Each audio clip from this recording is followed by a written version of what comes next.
শ্রীভূমি শহরে আবারও সংঘটিত হলো চুরির ঘটনা। প্রাক্তন সেনাকর্মীর ঘর থেকে কয়েক লক্ষাধিক টাকার স্বর্ণালংকার এবং নগদ অর্থ হাতিয়ে নেওয়ার অভিযোগ। ঘুমের মধ্যে গৃহিণীর গলা থেকে সোনার চেন খুলে নেয় চোরেরা। এক সপ্তাহের মধ্যে শহরে 3 থেকে 4টি চুরির ঘটনায় আতঙ্কে শহরবাসী। শ্রীভূমি শহর এবং শহরতলিতে দিন দিন চুরির ঘটনা বেড়েই চলেছে। পুলিশের ভূমিকা নিয়ে উঠছে সাধারণ মানুষের মধ্যে নানা প্রশ্ন।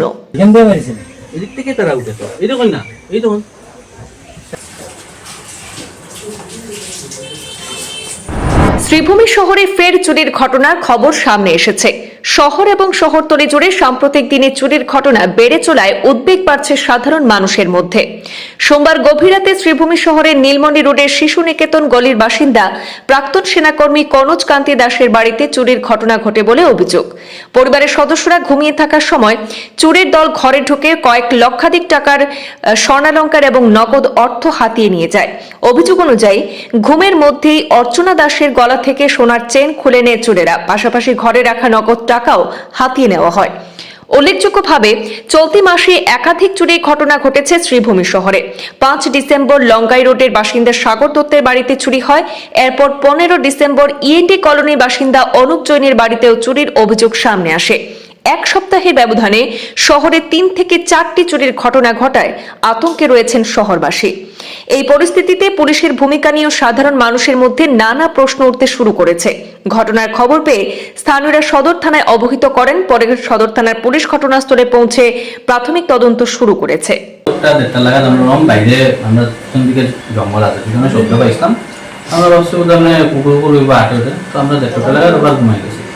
তো ওদিন রাত্রে মানে কালকে রাত্রে 11টা সাড়ে 11টা নাগাদ আমরা পাড়ার এখানে একটা ছেলে আর কি কনভার্সেশন সিকিউরিটি একটা মানে আনআইডেন্টিফাইড পার্সন দেখছে। তো আমরা লাগাবাসার ঠাকুরের কনভার্সেশন বলছি আমি দেখছি। আর রিসেন্টলি আমরা 4-5 দিন থেকে খুব অ্যাক্টিভিটিস হয় আমরা এই পাড়া বা আমার পাশে দিতে যাই। তো ফোন করে তারা 1% একটু সাবধান থাকবে। তারা আমরা ফোন করে বলছিলেন একটু দেখুন আজকে বলবো না মানে ফোন করে করছে। ঠিক আছে আমরাও দেখতে দিয়ে আমরা ঘুমাই গেছি। তো ঠিক 60-10 নাগাদ আমার মায়ের সাডেনলি চিৎকা মারিয়া উঠছে দেন শুরু করিয়া। তো আমি লাগা রুমে আসলাম। তো ভালো মানে আমার ভাই মামা মার সাথে ঘুমাইছে রাত্রে কালকে। তো হেরিতা করছে শুরু আমরা লাইক পাক্কা 4-5টা জানলা আর একটা দরজার দিকে ট্রাই করছে একটু কারো ডাইল করিয়া একটা জিনিস আছে বুঝতে প্রবলেমলি নাও যায় না ওটা বহু ট্রাই করছে খোলা। তো বহু ড্যামেজ করছে ডিসমেন্টেল করছে বাট পারছে না।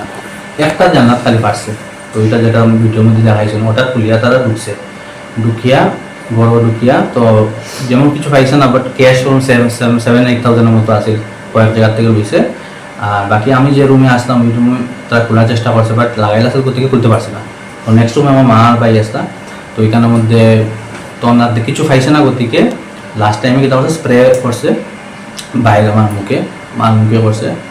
বাট করার পরে অত ইমিডিয়েট টাইম লাগে টাইম পিরিয়ড এটা ইফেক্টিভ হওয়ার লাগে। তো এর আগে কিন্তু করছে মার এত বছর যে বুমো বোধ হয় টান মারছে করাত বাই দ্যাট টাইম মায়ের গলাও দই দিছে হেরে আদা ধরছে আর চেইনটা ধরছে ইয়ে করিয়া। তো তাই রেটেলেট করছে না আর কি আটটানির লাগিয়া। তো বাই দ্যাট টাইম বাইরে মানে তাই চিৎকারে আর কি বাই উঠছে। আর যে আমি বাই উঠছে হে উঠছে অন্তরা করবো তো হে মানে মারে একটা আটকা মানে মারিয়া মানে মাজারটা মারিয়া জিনিসটা লইয়া দৌড় মারতার যে সাইডে যে দরজা আছে সেটা অলরেডি ক্লিয়ার আছে যাতে বাগিয়ে যেতে পারে। ওই হে আমার বাইরে ধরার চেষ্টা করছে বাট পারছে না। মানে রাত মারিয়ে অন্যদিকে জঙ্গল আসে যেটা বাইরে আমরা রমণী মন্ডল উঠিয়া ওদিকে বাইরে গেছে। দেখা গেছে শ্রীভূমি শহরে অনলি অপশন লাইক লাস্ট পূজার আগে যখন হয়েছিল তখন আমরা পাড়ার থেকে গেছি। তো প্রায় পেট্রোলিং হতো আমরা শুনতাম রাতে 2টা-2:30টার সময় বাইকটা পেট্রোলিং করতো তখন কম আছে। আর প্রায় আমরা মানে বছর 2-3 বার এরকম কেস হয় একটা সিজন নাই তারা করে এরকম। তো ফ্রিকুয়েন্ট আর আমরা এখানে এই সাইডে বেশি হয় আর কি লাইক আর অ্যাকচুয়ালি তার মানে রুটও দিকে তাই থেকে আমরা বাকি ভাড়ার দিকে ঢুকে। তারপর আমরা 8-8টার সময় আমি আমার দাদা একজন আমরা বার করছি এরকম যাচাই করার কাছে ড্রাগস খাইয়া। তো আমরা এটা ধরছি ধরিয়া হেরে আমি দাদাও আছি হেরে বার করছি আমরা ভাড়ার থেকে প্রায় এরকম হয়।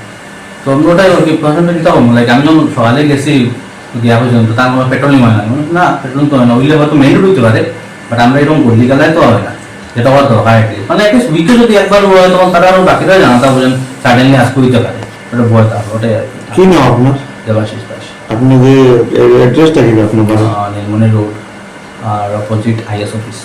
বাইরে সোনা কবে নিয়েছে? দেড় ভরি একটা চেইন আর কি গলা থেকে।